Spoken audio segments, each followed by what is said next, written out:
नमस्कार बच्चों, कक्षा 10 के सभी छात्रों का स्वागत है। बच्चों, आज हम स्पर्श पद्य भाग 2 पाठ 7 तोप नामक कविता सीखेंगे। बच्चों, तोप अर्थात कैनन। तोप को हम अंग्रेजी में कैनन कहते हैं। आपने ज़रूर देखा होगा तोप को, या फिल्मों में शायद देखा होगा, या फिर पिछले वर्ष आप लोग गए थे मैसूर, वहाँ तो टिप्पू सुल्तान के महल में आपने ज़रूर देखा होगा। तो एक अत्याचार का प्रतीक है, या हम कह सकते हैं कि तोप विनाशकारी वस्तु है। और ऐसा माना जाता है कि भारत में बाबर ने पानीपत की लड़ाई में तोपों का पहली बार प्रयोग किया था। तो चलते हैं कवि परिचय की ओर। कवि का नाम है वीरेन डंगवाल।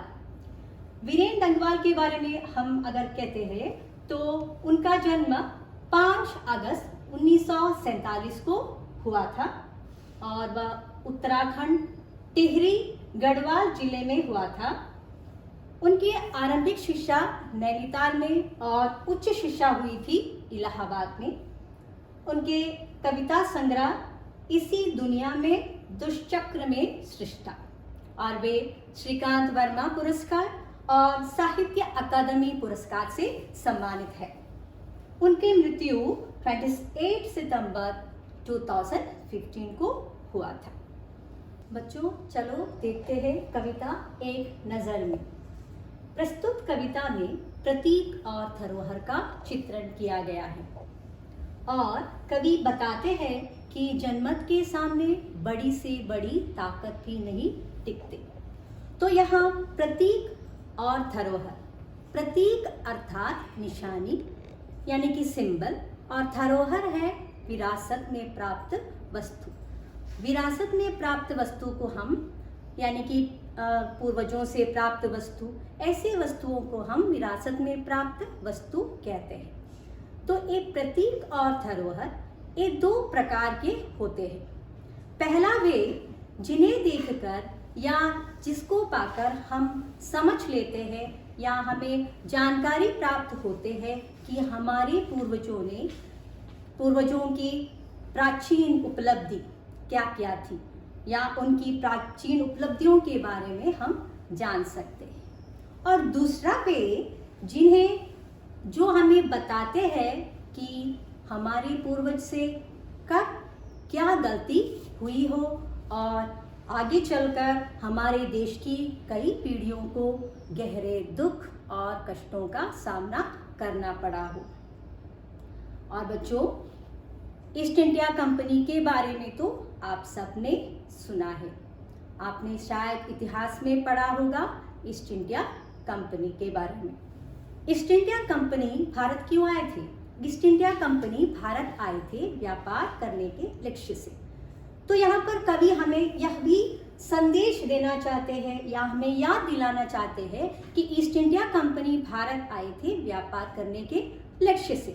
लेकिन हुआ क्या? और भारत ने तो उनका स्वीकार भी किया था, लेकिन हुआ क्या? हुआ ये कि वे अपने व्यापार के लक्ष्य में आए थे भारत, लेकिन वे बाद में हमारे शासक बन बैठे और हमारी एक गलती, हमारे पूर्वजों की एक गलती इसके द्वारा हम देख सकते हैं। और ईस्ट इंडिया कंपनी भारत आने के बाद वे उन लोगों ने कई तोपों और बागों का निर्माण हमारे भारत में किया था। बहुत सारे बागों और तोपों का निर्माण किया था। तो उन्हीं तोपों में से एक तोप है कानपुर के कंपनी बाग में। वह एक प्रदर्शन वस्तु या एक मनोरंजन के साधन के रूप में रखा गया है। और इस तोप ने 1857 के संग्राम में अनेक वीरों को मौत के घाट उतार दिए थे। लेकिन कवि कहना चाहते हैं, हमें याद दिलाते हैं कि यह आज या सिर्फ मनोरंजन और दिखावे की वस्तु बनकर रह गई है। और बच्चों, इसमें अब छोटे छोटे बच्चे बैठकर खेलते हैं, चिड़िया उस पर बैठकर गपशप मारते हैं। तो एक जमाने में जो अत्यधिक शक्तिशाली थे, आज वही शक्तिहीन हो चुका है। तो कवि हमें कहते हैं कि यह तो अंग्रेजों के अत्याचारों का प्रतीक है, अंग्रेजों के अत्याचारों का प्रतीक है, और जहां हमारे अतीत की यह याद दिलाते हैं वहीं पूर्वजों की गलतियों का स्मरण भी कराती है। और कवि साथ में यह भी कहते हैं कि वर्तमान जमाने में या वर्तमान में यह तो शक्तिहीन हो चुका है और सिर्फ मनोरंजन का साधन बन चुका है या दिखावे का साधन बन चुका है। बच्चों, अब बढ़ते हैं कविता की ओर। कंपनी बाग के मुहाने पर थर रखी गई है यह 1857 की तोप। इसकी होती है बड़ी संभाल, विरासत में मिले कंपनी बाग की तरह। साल में चमकाई जाती है 2 बार। तो कंपनी बाग के मुहाने पर, मुहाना अर्थात प्रवेश द्वार या एंट्रेंस, धर रखी गई है। धर रखना मीन्स रखना। यह 1857 की तोप। इसकी होती है बड़ी संभाल, संभालना, देखभाल करना, टू टेक केयर ऑफ। विरासत में मिले कंपनी बाग की तरह। विरासत मैंने पहले ही कहा था, विरासत अर्थात पूर्वजों से प्राप्त वस्तु। तो विरासत में मिले कंपनी बाग की तरह। साल में चमकाई जाती है 2 बार। चमकाना अर्थात पॉलिश करना। तो कविता के द्वारा या प्रस्तुत कविता के इस अंश से कवि हमें बताना चाहते हैं कि कानपुर में हमने विरासत में प्राप्त कंपनी बाग को संभाल कर रखा है और वहाँ पर तोप भी रखा हुआ है। तो यहाँ कंपनी बाग के मुहाने पर, कंपनी बाग के प्रवेश द्वार पर थर रखी गई है यह 1857 की तोप। किस जमाने का तोप है यह? 1857 का तोप। तो कवि कहते हैं कि कानपुर के कंपनी बाग में एक तोप रखा हुआ है, प्रवेश द्वार पर एक तोप रखा हुआ है जो 1857 का तोप है और इसकी होती है बड़ी संभाल। हम इसे बहुत अच्छी तरह संभाल कर रखते हैं। जिस प्रकार विरासत में प्राप्त कंपनी बाग को संभाला जाता है उसी प्रकार ही हम इस तोप को भी संभाल कर रखते हैं। साल में हम उसको 2 बार चमकाते हैं। तो बच्चों, वे 2 बार, एक है हमारे 26 जनवरी और दूसरा स्वतंत्रता दिवस। तो 26 जनवरी, 26 जनवरी और स्वतंत्रता दिवस है 15 अगस्त को। तो ये जो कि हमारे लिए अत्यधिक महत्वपूर्ण दिवस है।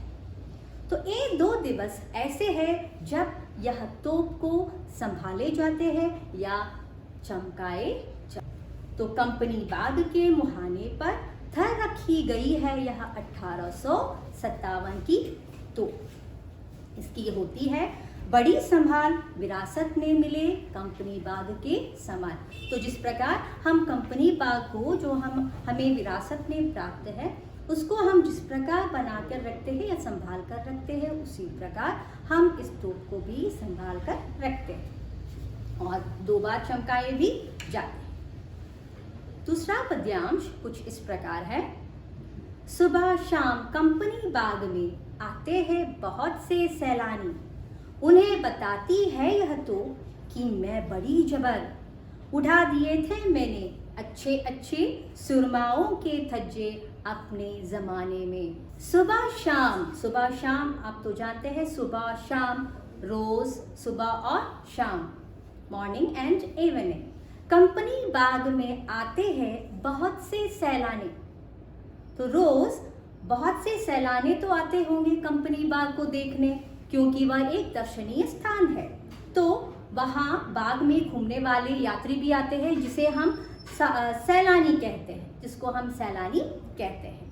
तो सुबह शाम कंपनी बाग में आते हैं बहुत से सैलानी अर्थात यात्री, पर्यटक, टूरिस्ट। उन्हें बताती है यह तो उनको यह तो बताते हैं, क्या बताते हैं कि मैं बड़ी जबर, मैं बड़ी जबर, जबर अर्थात बहुत ताकतवर या शक्तिशाली, स्ट्रॉन्ग, पावरफुल।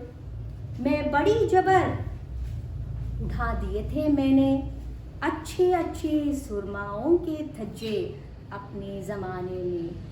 तो मैंने अच्छे अच्छे सुरमाओं के धज्जे उड़ाना, धज्जे उड़ाना अर्थात छितरे छितरे करना, छितरे छितरे करना। मैंने अनेक से वीरों को वीर गति या अपने मौत के उनको मौत के घाट उतार दिए थे। तो यह तो कहते हैं कि मैं बड़ी जबर, मैं बड़ी ताकतवर हूँ और मैंने अपने ज़माने में, अपने ज़माना मतलब समय, अपने समय में अपने ज़माने में उड़ा दिए थे मैंने अच्छे अच्छे सुरमाओं के धज्जे। धज्जे उड़ाना मतलब छितरे छितरे करना या नष्ट कर देना, किसी को नष्ट कर देना। तो यहाँ पर इस तोप ने हमारे बहुत से वीरों को मौत के घाट उतार दिए थे।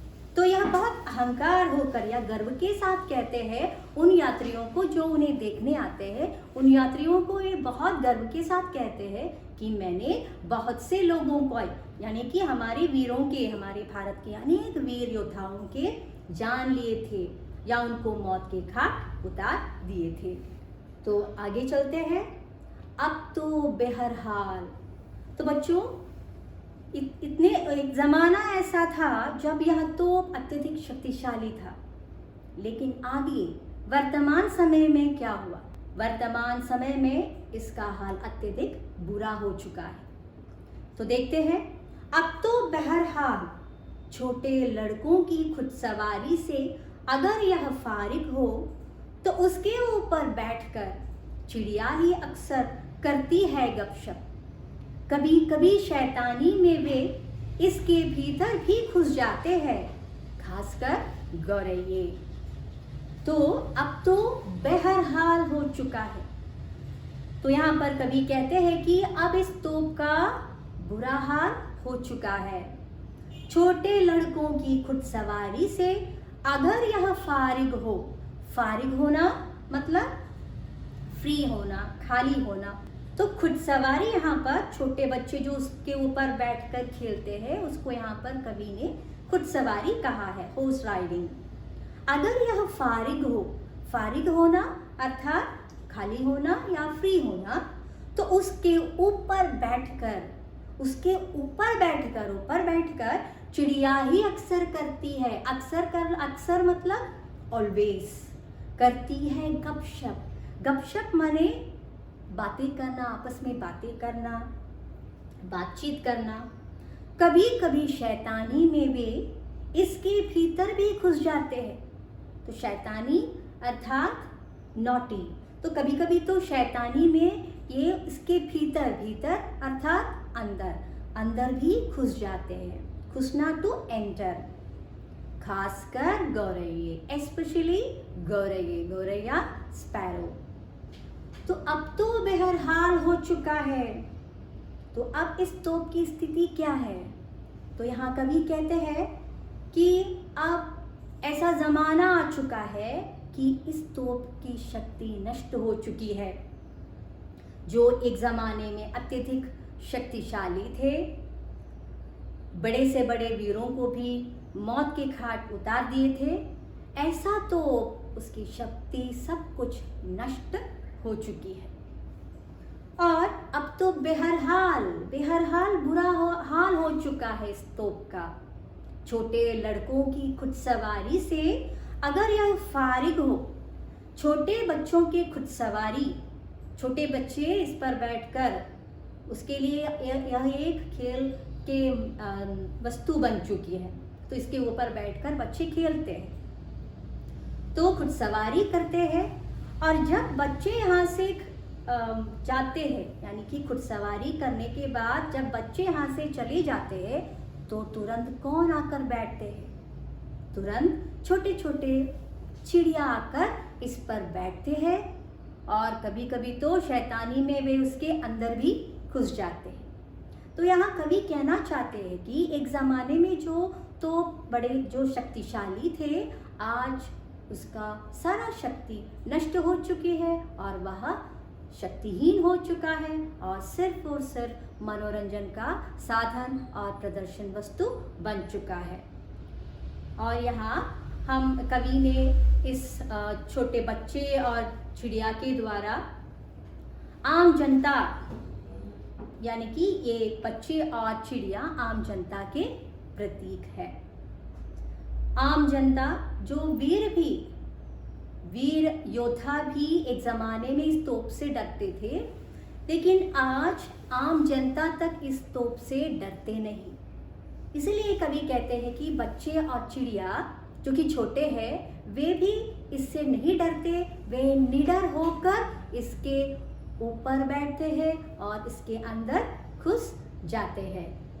कितने भी शक्तिशाली क्यों ना हो, लेकिन उसकी शक्ति तो अब नष्ट हो चुकी है और शक्तिहीन हो चुकी है। तो कवि कहते हैं, या इसके बाद चिड़िया और बच्चे कहते हैं कि एक वेद बताती है कि दरअसल कितनी भी बड़ी हो तो एक दिन तो होना ही है उसका मुंह बंद। तो यहाँ बच्चे या छोटे छोटे चिड़िया आम जनता के प्रतीक है और वे कहते हैं कि कितनी भी शक्तिशाली क्यों ना हो यह तो एक ना एक दिन तो उसका अंत जरूर होना ही है।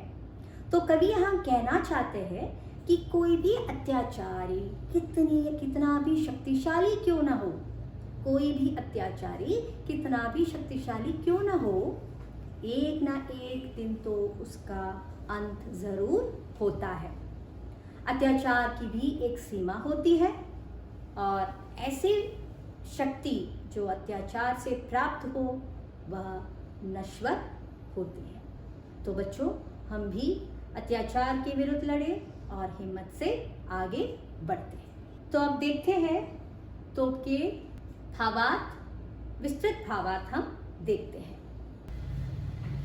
तो बच्चों, देखते हैं कविता का विस्तृत भावार्थ। पहले पंक्ति में कवि कहते हैं कि 1857 के संग्राम में अंग्रेजों ने जिन तोपों का इस्तेमाल भारतीयों के विरुद्ध किया, उन्हीं में से एक तोप कानपुर के कंपनी बाग के प्रवेश द्वार पर रखी हुई है। पुरखों द्वारा मिली हुई इस धरोहर के रूप को साल में 2 बार चमकाया जाता है, अर्थात कंपनी बाग की तरह ही तोप को भी सार संभाल की जाती है। 15 अगस्त और 26 जनवरी को इसे खूब चमकाया जाता। तो ये था पहले अंश का सारांश या भावार्थ। दूसरा पद्यांश, तो इसमें कवि कहते हैं कि यह तो सुबह शाम कंपनी बाग में घूमने आने वाले यात्रियों को बताती है कि अपने जमाने में इसने जबरदस्त कार्य किया था। 1857 के संग्राम में इसने अच्छे वीरों के चिथड़े उड़ा दिए थे, अर्थात उन्हें मौत के घाट उतार दिया था। अंतिम पंक्तियों में कवि कहते हैं कि अब यह तो शक्तिहीन हो गई है, केवल प्रदर्शन या दिखावे की वस्तु बनकर रह गई। फिलहाल यह तो बच्चों की खुद सवारी करने का साधन मात्र है और उनसे खाली होते ही चिड़िया के गपशप करने की जगह बन गई है, अर्थात गौरैये शैतानी के इरादे से इसके मुंह में घुस जाती है। कवि इस तोप के माध्यम से यह बताना चाहते हैं कि समय के आगे किसी की नहीं चलती, चाहे कोई कितना ही क्रूर शासक क्यों न हो, एक न एक दिन उसका अंत सुनिश्चित है और कमजोर व्यक्ति भी उसका मजाक उड़ाता है। और अंत में कविता का संदेश कुछ इस प्रकार है। यह कविता हमें संदेश देती है कि कभी भी किसी को अपनी शक्ति के बलबूते पर नहीं दबाना चाहिए। शक्ति का घमंड ज्यादा दिन नहीं रुकता। ये तो हम सब जानते हैं कि शक्ति का घमंड ज्यादा देर तक नहीं टिकता। बुरे कामों में प्रयोग की गई शक्ति का अंत अवश्य होता है। तो शक्ति का यह अंत, बुरे कामों, अगर हम कोई बुरा काम करें तो उस शक्ति का अंत तो अवश्य होता है। तो कवि हमें यह भी याद दिलाना चाहते हैं कि आज़ादी हमें लाखों लोगों के बलिदान से मिला है, अतः ऐसा कोई काम नहीं करना चाहिए हमें जिससे फिर कोई विदेशी शासक हमारे देश की ओर आंख उठाने की भी शक्ति या आंख उठाकर देखने का साहस करे। तो बच्चों, एकता में ही शक्ति है, एकता में ही शक्ति है और अत्याचार का सामना हमें हिम्मत से करना चाहिए और देश के लिए अपना सर्वस्व न्योछावर कर देना चाहिए। तो बच्चों, हम भी हिम्मत से काम लेते हैं और एकता के साथ शक्ति को बढ़ाते हैं, हिम्मत के साथ काम करना सीखते हैं और अपने देश के लिए सर्वस्व न्योछावर करते हैं। धन्यवाद।